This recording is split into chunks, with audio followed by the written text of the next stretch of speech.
میں دلہن بنی برائڈل روم میں بیٹھی تھی۔ سب مجھے دیکھ کر میری تعریف کر رہے تھے، کہہ رہے تھے تم پر بہت روپ چڑھا ہے۔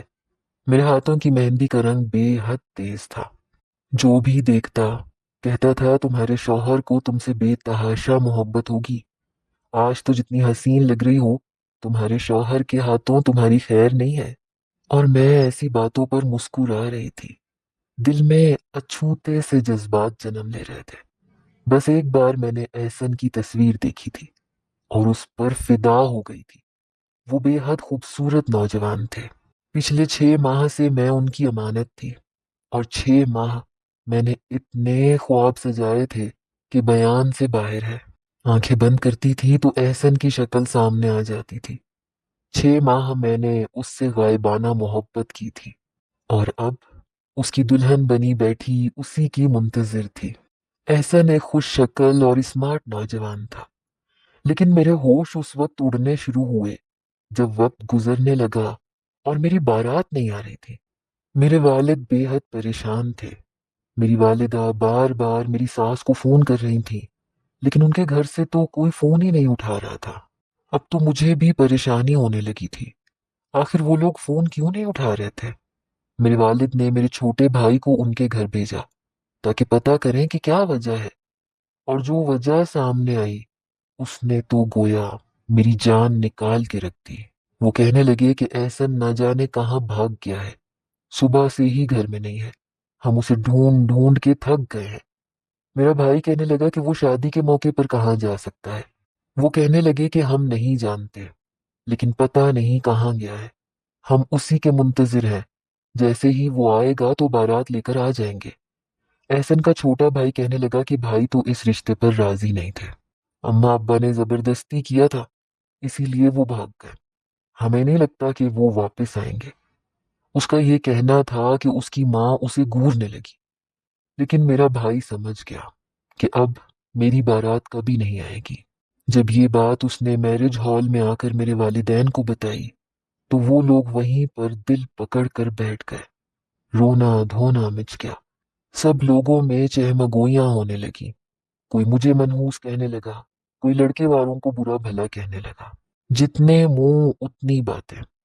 میرے والد کے سینے میں بے تحاشا درد اٹھنے لگا۔ یہ دیکھ کر میں برائڈل روم سے باہر آئی، اپنے والد کو سنبھالنے لگی، رونے لگی۔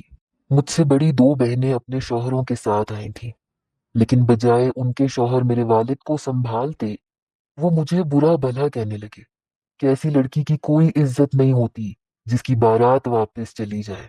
الٹا وہ میری بہنوں کو تانے دینے لگے جیسے کہ سارا قصور میرا ہو۔ میں سوچ بھی نہیں سکتی تھی۔ یہ میرے اپنے سب تھے جو مجھے برا بھلا کہہ رہے تھے۔ اس وقت ایک نوجوان ان مہمانوں میں سے اٹھا جو کہنے لگا کہ میں اس لڑکی سے نکاح کر لیتا ہوں۔ یہ سننا تھا کہ پورے ہال میں خاموشی چھا گئی۔ میرے والد اس نوجوان کو دیکھنے لگے۔ اس کی رنگت اچھی خاصی سانولی تھی، قد درمیانہ تھا، جسم بھرا ہوا تھا، اس کے چہرے کے نقش بھدے سے تھے۔ بظاہر اس نوجوان میں کوئی بھی خوبصورتی نہ تھی، ایک عام سا نوجوان تھا، لیکن میرے والد کے لیے کسی نعمت سے کم نہ تھا۔ میرے والد نے یہ تک نہیں پوچھا کہ وہ کون ہے، کماتا ہے، کتنا کماتا ہے، کیا کرتا ہے۔ بس فوراً سے کہنے لگے کہ میں تمہارا یہ احسان کبھی نہیں بھول سکتا جو تم ہم پر کر رہے ہو۔ میں تو کچھ کہہ ہی نہیں سکتی تھی، یہ بھی نہیں کہہ سکتی تھی کہ میں نے 6 ماہ احسن کے خواب اپنی آنکھوں میں سجائے تھے، جو دیکھنے میں اچھا خاصا ہینڈسم اور خوبصورت نوجوان تھا۔ میں بھلا اس شخص کے ساتھ شادی کیسے کر سکتی تھی جو اس کے پاسنگ بھی نہیں تھا؟ میرے بابا کو بس میرے مسئلے کا ایک ہی حل نظر آتا تھا کہ کوئی بھی آئے اور مجھ سے نکاح کر لے اور مجھے اپنے ساتھ رخصت کروا کر لے جائے تاکہ ان کی عزت رہ جائے۔ اس کے بعد جو کچھ میرے ساتھ ہو بے شک ہو جائے، کسی کو کوئی فرق نہیں پڑتا تھا۔ روتے ہوئے میں نے ایجاب و قبول کیا تھا، اور جب اس کے ساتھ رخصت ہو کر باہر آئی تو پیلے رنگ کی ٹیکسی دیکھ کر میرا دماغ چکرا کے رہ گیا۔ اس نے ٹیکسی کا فرنٹ ڈور کھولا اور خود ڈرائیونگ سیٹ پر بیٹھ گیا۔ یہ دیکھ کر میرا دل ایسے تھا جیسے کسی نے مٹھی میں لے کر مسل دیا ہو۔ وہ ایک ڈرائیور تھا، یہاں شادی میں اٹینڈ ہونے والے مہمانوں کو چھوڑنے آیا تھا، اور ان مہمانوں نے اسے روک رکھا تھا کہ واپس وہ اسی ٹیکسی پر جائیں گے۔ اس لیے انہوں نے اس ٹیکسی ڈرائیور کو ہال کے ایک کونے والے ٹیبل پر بٹھا دیا تھا تاکہ وہ میری شادی کا کھانا کھا کر جائے۔ پر میں نہیں جانتی تھی کہ مجھے اسی ٹیکسی ڈرائیور کے ساتھ رخصت ہو کر اس کے چھوٹے سے گھر کے اندر جانا پڑے گا۔ ایک پسماندہ سے علاقے کے ایک چھوٹے سے گھر کے باہر وہ ٹیکسی کھڑی ہوئی۔ فرنٹ سیٹ سے اتر کر وہ اپنے گھر کا تالا کھولنے لگا، پھر میری سائڈ کا دروازہ کھولا۔ میں کسی بے جان مجسمے کی طرح اسے دیکھ رہی تھی۔ میں تو اپنی قسمت پر آنسو بھی نہیں بہا سکتی تھی۔ میں ٹیکسی سے نکل کر اس کے گھر میں داخل ہوئی۔ گھر کیا تھا، بس چھت چھپانے کی جگہ تھی۔ سیمنٹ کا بنا ہوا صحن تھا جو کہ بہت چھوٹا تھا۔ اس کے ایک طرف چھوٹا سا باورچی خانہ بنا ہوا تھا۔ سامنے ایک ہی کمرہ تھا، ایک کچن تھا۔ کرنٹ مجھے اس وقت لگا جب اس نے میرا ہاتھ تھاما۔ میں سوچ بھی نہیں سکتی تھی کہ کوئی یوں میری زندگی میں آ سکتا ہے، حادثاتی طور پر، اور وہ بھی ایسا شخص جسے میں دیکھنا بھی پسند نہ کروں۔ وہ میری زندگی کا حقدار بن جائے گا۔ اس کے سانولے ہاتھ میں مجھے اپنا ہاتھ بالکل بے معنی لگ رہا تھا۔ میرے آنسو ٹپ ٹپ بہنے لگے کیونکہ میرا ضبط اس سے زیادہ نہ تھا۔ میں رونے لگی۔ وہ مجھے اپنے کمرے میں لے گیا جہاں ایک صاف ستھری چادر ایک پرانے سے پلنگ پر بچھی ہوئی تھی۔ وہ پلنگ ڈبل بیڈ سے چھوٹا تھا اور سنگل بیڈ سے کچھ بڑا تھا۔ دیوار پر ایک الماری تھی، چھوٹا سا ایک ڈریسنگ ٹیبل تھا۔ الماری کے برابر میں دیوار پر ایک چھوٹا سا شیشہ لگا ہوا تھا جس پر ایک کریک پڑا ہوا تھا، اور اس چھوٹے سے کمرے میں بس اتنی ہی چیزیں آ سکتی تھیں۔ میں نے ایک نظر اس کمرے پر ڈالی اور میری آنکھوں میں آنسو روانی سے آنے لگے۔ کتنی بدقسمت تھی میں، اور کتنا برا نصیب لے کر پیدا ہوئی تھی۔ ابھی کچھ گھنٹے پہلے میں خود کو خوش نصیب سمجھ رہی تھی۔ میری بہنیں مجھ پر رشک کر رہی تھیں کہ حفصہ کا رشتہ تو ہم تینوں بہنوں میں سب سے اچھے گھر میں ہو رہا ہے، اور اس کا شوہر بھی ہم دونوں کے شوہروں سے زیادہ خوبصورت ہے۔ لیکن مجھے کیا پتا تھا کہ کچھ دیر پہلے میں اپنی جس قسمت پر کمنٹ کر رہی تھی، غرور کر رہی تھی، اترا رہی تھی، اس کا حقدار ایک ایسا شخص ہوگا۔ اس نے مجھے بیڈ پر بٹھایا، کہنے لگا آپ کے لیے پانی لے کر آؤں؟ میں نے اس بات میں سر ہلا دیا۔ وہ فوراً سے کمرے سے باہر چلا گیا۔ کچھ دیر بعد جب اندر آیا تو ایک گلاس پانی مجھے پکڑا دیا۔ اسٹیل کا گلاس دیکھ کر مجھے یاد آنے لگا کہ آج تک میں نے کبھی اسٹیل کے گلاس میں پانی نہیں پیا تھا۔ میں اپنی تینوں بہنوں میں بے حد خوبصورت تھی، اور نخرہ بھی میرے اندر بہت زیادہ تھا۔ آج تک میں نے برتن نہیں دھوئے تھے کیونکہ میں کہتی تھی کہ برتن دھونے سے میرے ہاتھ خراب ہو جائیں گے۔ کبھی روٹی نہیں بنائی تھی کہ اتنی گرمی میں میرا رنگ خراب ہو جائے گا، میرے خوبصورت چہرے پر دانے بن جائیں گے۔ اگر میرا کوئی بہن بھائی مجھے اسٹیل کے گلاس میں پانی دیتا تو میں گلاس پکڑ کر زمین پر پٹک دیتی کہ میرے لیے ہمیشہ شیشے کا گلاس لایا کرو۔ میں نے اس کے ہاتھ سے اسٹیل کا گلاس پکڑا، بس 2 گھونٹ پانی پیے تھے، پھر واپس اسے پکڑا دیا۔ اس نے پانی کا گلاس ایک طرف رکھا اور میرے سامنے بیٹھ گیا۔ کہنے لگا آپ کے ساتھ جو کچھ بھی ہوا ہے بہت برا ہوا ہے۔ میں نے دل میں سوچا ٹھیک ہی تو کہہ رہا ہے، میرے ساتھ یہ نکاح ہوا، یہ بہت برا ہوا۔ کاش میرا باپ اس آدمی کے ساتھ نکاح کرنے سے پہلے دیکھ تو لیتا کہ وہ اپنی اتنی حسین و جمیل بیٹی دے کس کو رہا ہے۔ ارے اگر حسن بھاگ گیا تھا تو ضروری تو نہیں کہ میں کنواری بیٹھی رہ جاتی۔ میرے لیے کوئی اور اچھا رشتہ آ سکتا تھا، بس مجھے پکڑ کے ایک ٹیکسی ڈرائیور کے ساتھ بیاہ دیا۔ میرے آنسو تو یوں رواں تھے کہ جیسے خشک ہی نہیں ہوں گے۔ وہ کہنے لگا بس بھی کرتے ہیں، آپ کو روتا دیکھ کر مجھے دکھ ہو رہا ہے۔ میں نے سوچا ہاں تمہیں تو دکھ ہوگا، تمہاری آج کی رات جو ضائع ہو جائے گی، تم تو چاہو گے کہ میں جلد از جلد اپنا رونا بند کر دوں تاکہ تم میرے ساتھ اپنی سہاگ رات کو حسین بنا سکو۔ لیکن میرا ایسا کوئی ارادہ نہیں تھا۔ میں چاہتی تھی کہ کچھ عرصہ اس کے ساتھ یوں ہی زندگی گزاروں اور پھر اس سے طلاق لے کر واپس اپنے میکے چلی جاؤں۔ میں اس شخص کے ساتھ زندگی نہیں گزار سکتی تھی۔ اس نوجوان کا نام سفیان تھا۔ نکاح کے وقت تو مجھے پتہ نہیں چلا کیونکہ میں غائب دماغی سے بیٹھی ہوئی تھی۔ بس اس وقت ابا کو اپنی عزت کا پاس رکھنا تھا اور میں انہیں بلی کا بکرا بنانے کے لیے مل گئی، اس لیے مجھے نہیں پتا تھا کہ اس کا کیا نام تھا۔ اس نے 500 کے کچھ نوٹ میرے ہاتھ پر رکھے، کہنے لگا یہ آپ کا حق مہر ہے۔ شاید ٹوٹل 5,000 تھے۔ پھر مجھے یاد آنے لگا احسن کی والدہ کہہ کر گئی تھی کہ ہم 10 تولہ زیور حق مہر میں لکھوائیں گے۔ میری آنکھوں سے آنسو گر کر ان پیسوں پر گرنے لگے۔ کبھی کبھی انسان کس قدر بے قیمت ہو جاتا ہے، یہ کوئی مجھ سے پوچھتا۔ میں نے وہ پیسے ایک سائڈ پہ رکھ دیے۔ میں نے کہا بات سنیں۔ وہ کہنے لگا جی کہیں۔ میں نے کہا میں ابھی کسی بھی رشتے کے لیے تیار نہیں ہوں۔ وہ کہنے لگا میں جانتا ہوں آپ ذہنی طور پر ابھی کسی بھی رشتے کے لیے تیار نہیں ہے، میں آپ کو پریشان نہیں کروں گا، لیکن جو آپ کا حق ہے وہ تو مجھے دینا ہی ہے۔ یہ کہہ کر اس نے اپنا تکیہ اٹھایا، اپنا لحاف اٹھایا اور کمرے سے باہر چلا گیا۔ فروری کا مہینہ تھا، اس لیے باہر زیادہ گرمی نہیں تھی۔ میں بیڈ پر لیٹ گئی، لیکن اس عروسی لباس میں سونا میرے لیے آسان کام نہیں تھا۔ میں نے اپنے زیورات روتے ہوئے اتارے تھے، پھر اپنا دوپٹہ اتار کر ایک طرف رکھ دیا۔ الماری کھول کر دیکھی تو وہاں پر صرف مردانہ کپڑے تھے، لیکن فی الحال میری مجبوری تھی۔ میں نے اس شخص کا ایک جوڑا نکالا اور وہ پہن لیا اور بیڈ پر لیٹ کر سو گئی۔ صبح فجر کی اذان مجھے سنائی دی، لیکن میں گہری نیند میں تھی۔ پھر ایسے لگا جیسے کوئی کمرے میں آیا ہو۔ میں نے اپنی آنکھیں بمشکل کھول کر دیکھا تو وہ شخص کمرے میں موجود واش روم میں وضو کر رہا تھا۔ اس کے بعد ایک نظر اس نے مجھے دیکھا، جیب سے اپنی ٹوپی نکالی اور کمرے سے باہر چلا گیا۔ اب میں اٹھ تو چکی تھی، اس لیے سوچا کہ نماز بھی پڑھ لینی چاہیے۔ میں نے اٹھ کر وضو کیا، فجر کی نماز پڑھی، لیکن جیسے ہی دعا کے لیے ہاتھ اٹھائے تو سسکیوں سے رونے لگی کہ آخر میں نے ایسا کون سا گناہ کر دیا تھا جو میری شادی اس شخص سے ہو گئی جو مجھے ایک آنکھ اچھا نہیں لگتا۔ اس نوجوان میں کوئی بھی خوبی نہیں تھی، اور میں نے ہمیشہ ایک خوبصورت نوجوان کے خواب اپنی آنکھوں میں سجائے تھے جو کہ بری طرح سے چکنا چور ہو چکے تھے، اور ان کی کرچیاں مجھے اپنی آنکھوں میں چپتی ہوئی محسوس ہو رہی تھیں۔ صبح کو جب وہ ٹیکسی چلانے کے لیے باہر نکلنے لگا تو وہ مجھ سے کہنے لگا میں نے فریج میں کھانے پینے کا سب کچھ رکھ دیا ہے، آپ کو جو بھی بنانا ہو آپ پکا سکتی ہیں۔ میں خاموش ہو کے بیٹھ گئی، اس کا چھوٹا سا گھر دیکھنے لگی۔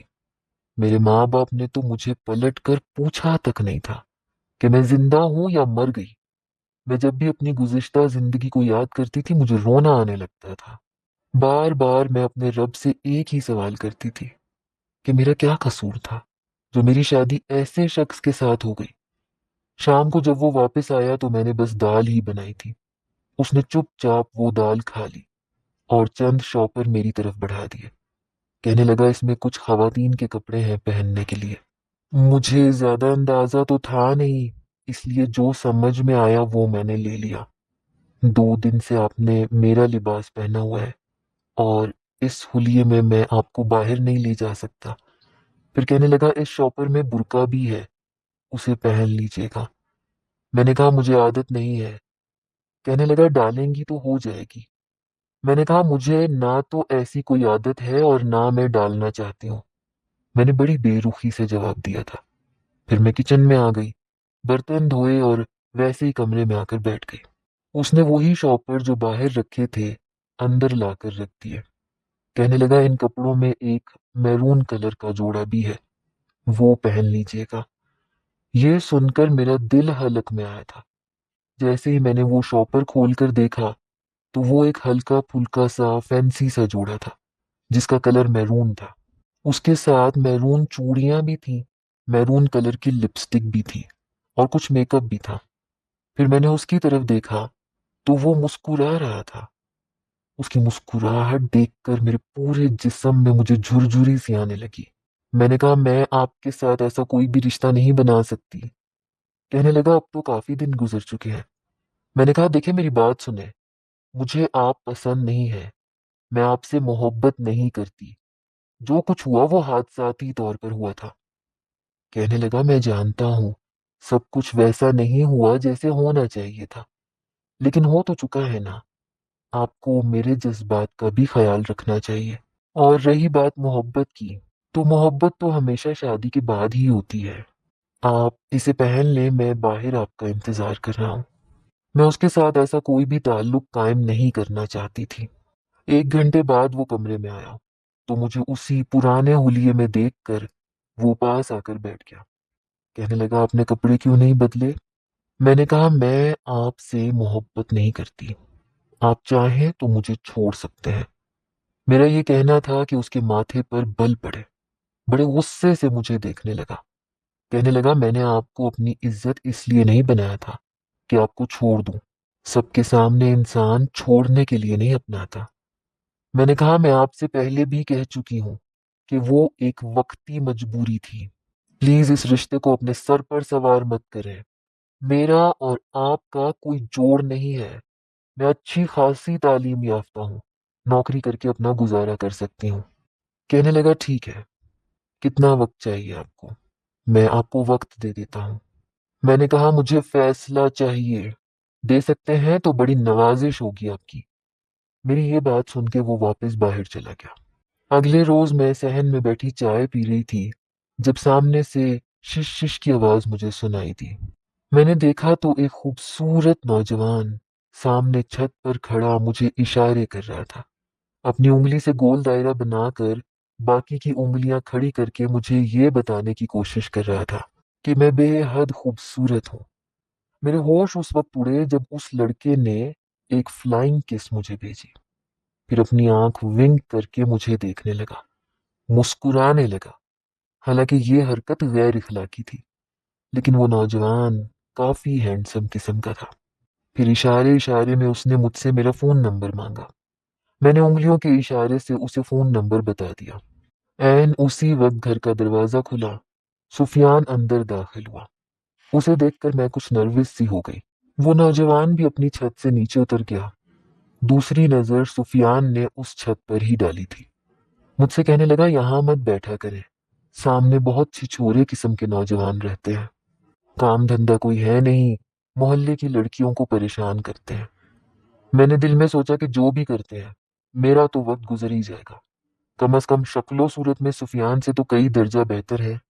میں نے اب روز کا معمول بنا لیا تھا، جیسے ہی سفیان باہر جاتا میں اس لڑکے سے اشاروں میں بات چیت کرنے لگتی۔ ایک بار رات کے وقت اس کا فون آ گیا، کہنے لگا جب سے تمہیں دیکھا ہے میں تو تمہارے حسن کا دیوانہ ہو گیا ہوں۔ میں نے کہا اچھا، جانتے ہو میں کون ہوں؟ کہنے لگا ہاں پتا ہے مجھے، تم اس کالے بدصورت سے ڈرائیور کی بیوی ہو۔ پتہ نہیں کتنی خوبصورت بیوی کیسے مل گئی، لیکن تمہارے ساتھ تو بہت بڑی زیادتی ہو گئی۔ میں نے کہا یہ بات تو ہے، زیادتی تو میرے ساتھ ہوئی ہے، لیکن اب کیا کر سکتے ہیں۔ وہ کہنے لگا تمہارے ساتھ بہت برا ہوا ہے، لیکن کوئی بات نہیں، میں ہوں نا، تمہاری ہر خواہش میں پوری کر سکتا ہوں۔ میں نے کہا دیکھو، میں تم سے صرف فون کی حد تک تعلق رکھنا چاہتی ہوں، اس سے زیادہ اور کچھ نہیں، کیونکہ میں ایک شریف لڑکی ہوں۔ وہ میری بات سن کر ہنسنے لگا، کہنے لگا ٹھیک ہے، ہم صرف بات چیت تک ہی اپنا تعلق رکھیں گے۔ میں نے بھی اس کی بات مان لی، کیونکہ اب مجھے اپنا دل تو لگانا تھا، اور اس ڈرائیور سے میں اپنا دل نہیں لگا سکتی تھی۔ میں نے اس لڑکے سے فون پر بات چیت کرنی شروع کر دی۔ وہ میری بہت تعریفیں کرتا، کہتا کہ میں نے آج تک تم جیسی خوبصورت لڑکی نہیں دیکھی، اور میں اس کی تعریفیں سن کر بہت خوش ہوتی۔ میرا شوہر ویسے بھی میرے کمرے میں نہیں سوتا تھا، باہر چارپائی پر جا کر لیٹ جاتا تھا۔ مجھے بس یہ کرنا ہوتا تھا کہ اس کے کپڑے پریس کرنے ہوتے، اسے کھانا بنا کر دے دیتی۔ نہ میں اس سے زیادہ بات چیت کرتی تھی اور نہ اس کے قریب آتی تھی۔ زیادہ تر وہ لڑکا مجھ سے رات کو باتیں کرتا تھا۔ اس کا نام فہد تھا، نام بھی اچھا تھا۔ ایک بار کہنے لگا میں تمہیں دیکھنا چاہتا ہوں۔ میں نے کہا روز تو دیکھتے ہو۔ کہنے لگا ویسے نہیں، قریب سے، ایسے کرتے ہیں کسی ہوٹل یا ریسٹورنٹ میں ملتے ہیں۔ میں نے کہا نہ بابا نہ، مجھے ڈر لگتا ہے۔ کہنے لگا جب پیار کیا تو ڈرنا کیا۔ اس کی بات سن کر میں نے کہا کہ میں نے تم سے پیار نہیں کیا، بس باتیں کرتی ہوں۔ کہنے لگا وہ بھی کرنے لگو گی؟ کہنے لگا مجھ میں کیا کمی ہے، اچھا خاصا تو ہوں۔ میں نے کہا کہ ہاں، اچھے خاصے خوبصورت ہو، لیکن کماتے تو کچھ نہیں ہو۔ میری بات سن کر وہ ہنسنے لگا، کہنے لگا کیا فرق پڑتا ہے، تمہیں صرف خوبصورتی سے غرض ہونا چاہیے، اور وہ میرے پاس ہے۔ میں نے کہا خالی پیٹ عشق اچھا نہیں لگتا، ہاں اگر تم کچھ کرنے لگ جاؤ تو میں تمہارے بارے میں سوچ سکتی ہوں۔ کہنے لگا ایک ڈرائیور کی بیوی ہو کے تمہارا اتنا نخرہ ہے۔ میں نے کہا آج تک میں نے اسے اپنے قریب نہیں آنے دیا۔ میری بات سن کر کہنے لگا کہ میں کیسے یقین کر لوں؟ میں نے کہا میں تم سے کہہ تو رہی ہوں۔ کہنے لگا ثبوت دو اس بات کا۔ میں نے کہا میں ایسے کیسا ثبوت دے سکتی ہوں تمہیں؟ وہ ہنسنے لگا، کہنے لگا وہ بھی ایک دن میں لے لوں گا۔ میں نے کہا دیکھو میں تم سے پہلے بھی کہہ چکی ہوں، میرے ساتھ حد میں رہ کے بات کیا کرو۔ کہنے لگا محبت میں سب کچھ جائز ہوتا ہے جانے من، لیکن میرا وعدہ ہے کٹی پتنگ کی طرح تم خود میرے پاس آؤ گی۔ میں نے کہا سوچ ہے تمہاری۔ کہنے لگا دیکھ لینا، مرد کی باتوں میں بڑی کشش ہوتی ہے، عورت کسی شمع کی طرح پگھلنے لگتی ہے، پھر نہیں دیکھتی کہ کیا گناہ ہے اور ثواب کیا ہے۔ میں نے کہا لیکن میں ایسی ہرگز نہیں ہوں۔ میری بات سن کر وہ ہنسنے لگا، کہنے لگا اگر ایسی نہ ہوتی تو اپنے شوہر کو کبھی بھی انکار نہ کرتی، اسے قبول کر لیتی، اپنی قسمت کا لکھا سمجھ کر اسے اپنا لیتی، یہ سمجھ لیتی کہ اللہ نے تمہارے لیے اسے ہی بنایا ہے، لیکن تم نے ایسا نہیں کیا۔ کب تک تم خود کو ان خواہشات سے دور رکھ سکتی ہو؟ میں تمہارے اندر ایسی آگ لگا دوں گا کہ تم کسی پکے ہوئے پھل کی طرح میرے دامن میں گرو گی اور خود مجھ سے یہ کہو گی کہ فہد مجھے اپنی محبت سے سیراب کر دو۔ پتہ نہیں کیوں لیکن مجھے اس کی باتیں بڑی بری لگی۔ میں نے فون بند کر دیا۔ اگلے روز سفیان مجھ سے کہنے لگا کہ تیار رہنا، ہم کھانا کھانے کے لیے ایک ریسٹورنٹ میں جائیں گے۔ میں تیار ہو گئی، کافی دن سے باہر نہیں گئی تھی، اس لیے سوچا کہ کھانا کھانے میں تو کوئی حرج والی بات نہیں ہے۔ جس ریسٹورنٹ میں ہم کھانا کھانے گئے وہاں پر لوگوں کو میں دیکھ رہی تھی، حالانکہ وہ ایک ٹیکسی ڈرائیور تھا لیکن مجھے اچھے ریسٹورنٹ میں لے کر آیا تھا۔ ایک کونے والا ٹیبل اس نے منتخب کیا تاکہ میں آرام سے کھانا کھا سکوں۔ وہیں پر اس نے مجھے ایک باریک سا سونے کا چھلا بھی دیا، کہنے لگا یہ رونمائی کا تحفہ سمجھ کر رکھ لو۔ بے شک وہ زیادہ قیمتی تو نہیں تھا لیکن میں نے اس کا دل رکھنے کے لیے پہن لیا۔ کہنے لگا بہت اچھی لگ رہی ہو۔ میں نے کہا بہت شکریہ کھانے کا۔ مینیو کارڈ اس نے میری طرف بڑھا دیا۔ میں نے کہا تم اپنی حیثیت کے مطابق جو چاہے منگوا لو۔ میرے لہجے میں بھی حکارت تھی۔ کہنے لگا یہ دعوت میں نے تمہارے لیے کی ہے، تم جو چاہے منگوا لو۔ اس کی بات سن کر میں نے طنزیہ مسکراہٹ کے ساتھ اسے دیکھا۔ میں نے کہا تم میری دعوت افورڈ نہیں کر سکتے۔ وہ کہنے لگا تمہیں جو منگوانا ہے منگوا لو، میری جیب میں اس وقت اچھے خاصے پیسے ہیں تو میں تمہیں اس ریسٹورنٹ میں لایا ہوں، کچھ سوچ کر ہی لایا ہوں گا نا۔ شاید اس نے پچھلے 2-4 مہینے کی اپنی ساری جمع پونجی آج ہی اڑانی تھی۔ میں نے آرڈر کر دیا۔ کھانا میں نے خوب سیر ہو کر کھایا تھا کیونکہ سب چیزیں میری پسند کی تھی، لیکن آئس کریم کھاتے ہوئے تھوڑی سی آئس کریم میرے کپڑوں پر گر گئی۔ میں واش روم میں اپنا دوپٹہ دھونے کے لیے چلی گئی، لیکن جیسے ہی واش روم سے باہر آئی وہاں ایک نوجوان کھڑا تھا۔ وہ مجھ پر فکرے کسنے لگا، مجھے تنگ کرنے لگا۔ میں نے اسے کھری کھری باتیں سنا دی، لیکن میں نہیں جانتی تھی کہ وہ میرا ہاتھ پکڑ کر مجھے واش روم میں لے جائے گا۔ میں نے چلانا شروع کیا تو اس نے میرے منہ پر ہاتھ رکھ دیا اور واش روم میں میرے ساتھ نازیبا حرکتیں کرنے لگا کہ اچانک سے واش روم کا دروازہ کھلا، سامنے سفیان کھڑا تھا۔ یہ سب دیکھ کر اس کی آنکھوں میں تو جیسے خون سا اترا۔ وہ فوراً سے میرے پاس آیا اور اس لڑکے کو اس نے اتنا مارا کہ مار مار کے لہو لہان کر دیا۔ بہت سے لوگ وہاں جمع ہو گئے، ریسٹورنٹ کا مینیجر تک آ گیا۔ پھر اس نے اس لڑکے کو پولیس کے حوالے کر دیا۔ پہلی بار میں نے سفیان کو اتنے غصے میں دیکھا تھا۔ گھر آتے ہی میں نے دیکھا کہ اس کا ہاتھ کافی زخمی ہو چکا تھا۔ اس لڑکے نے بھی سفیان کو مارا تھا، ایک زخم اس کے ہونٹ کے قریب تھا۔ پہلی بار مجھے اس کا احساس ہوا تھا۔ میں نے کہا تمہیں کیا ضرورت تھی اس سے لڑنے کی؟ کہنے لگا شکر کرو میں نے اسے جان سے نہیں مار دیا۔ اگر وہاں کا عملہ اور وہ مینیجر نہ پہنچتا تو وہ لڑکا میرے ہاتھوں سے آج ختم ہو جاتا۔ میں نے کہا، اتنی محبت کرتے ہو مجھ سے؟ پتہ نہیں میں اس سے کیا سننا چاہتی تھی اور کیوں سننا چاہتی تھی۔ کہنے لگا، تم میری عزت ہو، اور لعنت ہے ایسے مرد پر جو اپنی عزت پر کسی دوسرے کو گندی نظر ڈالنے دے، اور لعنت ہے ایسی عورت پر جو اپنے شوہر کے ہوتے ہوئے کسی غیر مرد کے سامنے اپنے آپ کو 2 ٹکے کا کر کے پیش کرے۔ کہنے لگا، مجھے نفرت ہے ایسی عورتوں سے۔ پھر کہنے لگا، جانتی ہو، عورت کا حسن اور بھی زیادہ بڑھ جاتا ہے جب اس کا شوہر اسے پیار اور محبت کی نظر سے دیکھتا ہے۔ جب وہ اپنے شوہر کے لیے آنکھوں کی ٹھنڈک بن جاتی ہے تو وہ اللہ کی نظر میں بھی بہت بلند درجہ پا لیتی ہے۔ اور اگر اس کا حسن اس کے شوہر کے علاوہ غیر مردوں کے لیے ہو تو وہ اس گندگی کی طرح ہوتا ہے جس پر ہر مکھی آ کر منہ مارتی ہے۔ اور تم دیکھ سکتی ہو کہ ہمیشہ گلے سڑے پھل پر ہی مکھیوں کا جھمگٹا ہوتا ہے۔ عورت کے حسن کی مثال بھی ایسی ہی ہے، اگر اس کے شوہر کے لیے مخصوص رہے تو کسی قیمتی اثاثے کی طرح ہے، ورنہ گلے سڑے ہوئے پھل کی طرح۔ پھر کہنے لگا، تم میرے لیے بہت قیمتی اثاثہ ہو، اس لیے میں یہ برداشت نہیں کر سکتا کہ کوئی تم پر غلیظ نظریں ڈالے، اس لیے میں نے تمہیں برقع لا کر دیا تھا۔ تم پہنو گی تو مجھے اچھا لگے گا، تم بھی خود کو محفوظ سمجھو گی۔ یہ کہہ کر وہ کمرے سے باہر چلا گیا۔ آج پھر سے فہد کی کال آئی، لیکن مجھ سے اس سے بات ہی نہیں ہو پائی۔ پتہ نہیں کیوں سفیان کی باتیں میرے کانوں میں گونجنے لگی۔ مجھے اپنا آپ بہت چھوٹا سا محسوس ہونے لگا۔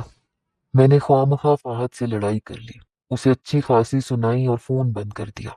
میں نے کہا، اگر تم نے دوبارہ مجھے کال کی تو میں اپنے شوہر کو بتا دوں گی، وہ تمہاری ٹانگیں توڑ کے رکھ دے گا۔ اس کے بعد مجھے فہد کی کوئی کال نہیں آئی۔